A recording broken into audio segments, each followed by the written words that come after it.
Mata duree dippiloomaatota Itoophiyaa fi damee dhuunfaa jedhuun waltajjiin marii hooggantoonni hojii, abbootiin qabeenyaa fi qaamotiin dhimmi ilaallatu irratti hirmaatan guyyaa kaleessaa magaalaa Finfinneetti gaggeeffameera.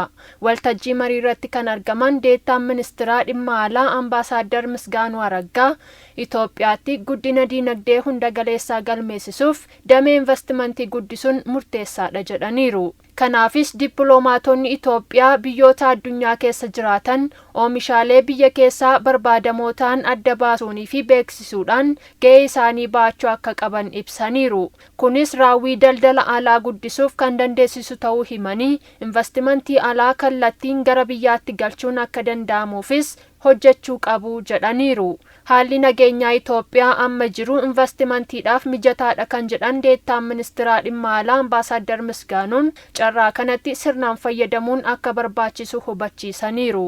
ሀገራችን በተለይ ከገጠማት የውስጥ ስጋት ወጣ አሁን በተሻለ አዲስ ኢንቫይሮንመንት ውስጥ ትገኛለች። biyya keenya yaaddoo ishee mudate keessaa baatee haala mijataa fi haaraa ta'e keessatti argamti. Daldalaa fi investimentiin damee dhiibbaa taasisuu danda'an waan ta'eef haala nageenyaa amma fooyya'aa jirutti fayyadamnee sirnaan beeksisuu qabna.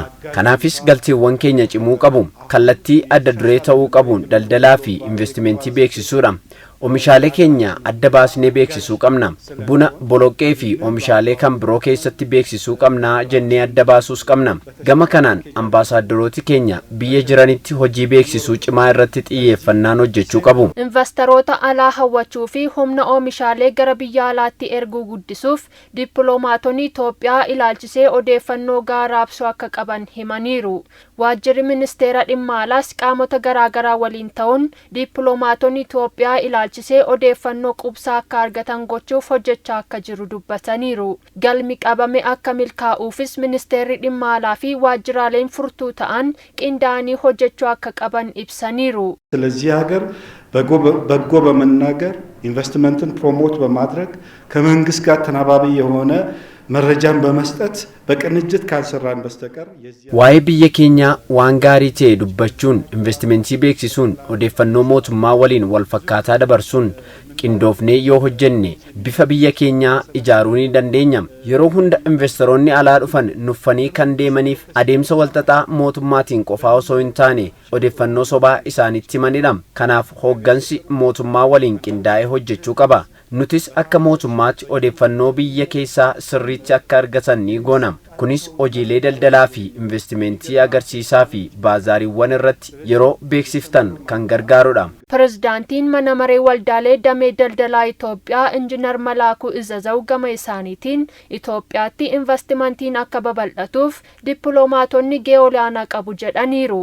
Waltajjiin marii adeemsifame Itoophiyaatti filannoolee investimentii fi daldalaa bal'isuun investimentii alaa kallattiin taasifamu guddisuuf gahee olaanaa qabas jedhaniiru. Dhimmoota ijoo daldalaa fi investimentii irratti xiyyeeffatan irrattis mariin taasifamuu Injiinar Malaakuun himaniiru.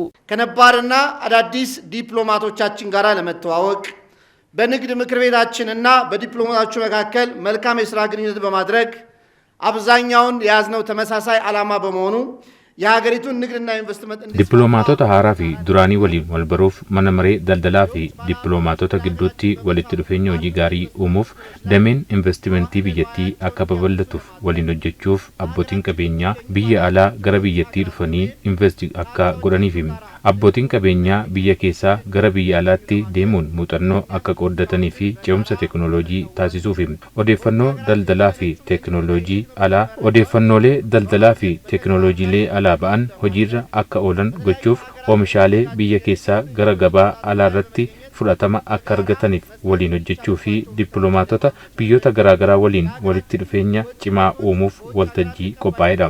Waltajjii marii adeemsifame manni maree waldaalee damee daldalaa Itoophiyaa fi ministeerri dhimma alaa waliin qindaa'uun kan qopheessan ta'uu ibsameetti jira.